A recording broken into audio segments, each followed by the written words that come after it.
നമസ്കാരം. അയോധ്യയിലെ രാമക്ഷേത്രത്തിന്റെ പ്രതിഷ്ഠാ ദിന ചടങ്ങിൽ മുൻ കോൺഗ്രസ് അധ്യക്ഷയായ സോണിയാഗാന്ധി പങ്കെടുത്തേക്കും എന്നുള്ള സൂചനകൾ പുറത്തു വന്നിരിക്കുന്നു.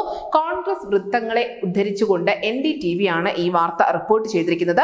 പ്രധാനമന്ത്രി നരേന്ദ്രമോദി നേതൃത്വം വഹിക്കുന്ന ഈ ചടങ്ങിൽ സോണിയാഗാന്ധി എത്തുകയാണെങ്കിൽ തീർച്ചയായും അത് രാഷ്ട്രീയ സമവാക്യങ്ങളെ കാര്യമായി തന്നെ സ്വാധീനിക്കും.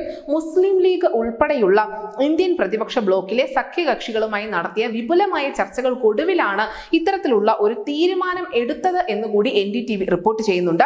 രാമക്ഷേത്ര പരിപാടിയിൽ പങ്കെടുക്കാതിരുന്നത് കോൺഗ്രസിനെയും INDA സഖ്യകക്ഷികളെയും ആക്രമിക്കാനുള്ള ആയുധമായി BJP ഉപയോഗിക്കുമെന്ന് സോണിയാഗാന്ധി കരുതുന്നുണ്ട് എന്നുകൂടി NDTV ഇതിൽ റിപ്പോർട്ട് ചെയ്യുന്നുണ്ട്.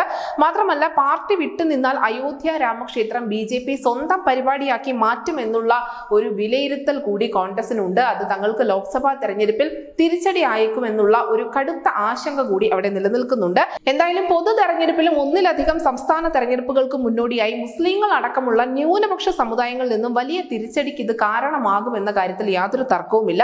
എന്നാൽ ഈ പരിപാടിയിൽ നിന്ന് വിട്ടുനിൽക്കുന്നത് BJPക്ക് പാർട്ടിയെ ആക്രമിക്കാനുള്ള ഒരു ആയുധം കയ്യിൽ വെച്ച് നൽകുന്നതിന് തുല്യവുമാവും. രാമക്ഷേത്ര നിർമ്മാണം തെരഞ്ഞെടുപ്പിലെ BJPയുടെ ഏറ്റവും പ്രധാനപ്പെട്ട അജണ്ടകളിലൊന്നാണ്, ഏറ്റവും പ്രധാനപ്പെട്ട ആയുധങ്ങളിലൊന്നാണ്. അതുകൊണ്ട് തന്നെ കേരളത്തിൽ നിന്നുള്ള ഒരു വലിയ ആശങ്ക അല്ലെങ്കിൽ അത്തരത്തിലുള്ള പരാതികളൊന്നും മുഖവിലക്കെടുക്കാതെ തന്നെ ലീഗുമായി നേതൃതലത്തിൽ ചർച്ചകൾ നടത്തിയ ശേഷം സോണിയാഗാന്ധി അയോധ്യയിൽ എത്തും എന്ന് തന്നെയാണ് അവസാന നിമിഷം എത്തുന്ന റിപ്പോർട്ടുകൾ. ന്യൂസ് ഡെസ്ക് ന്യൂസിന്റെ മലയാളം.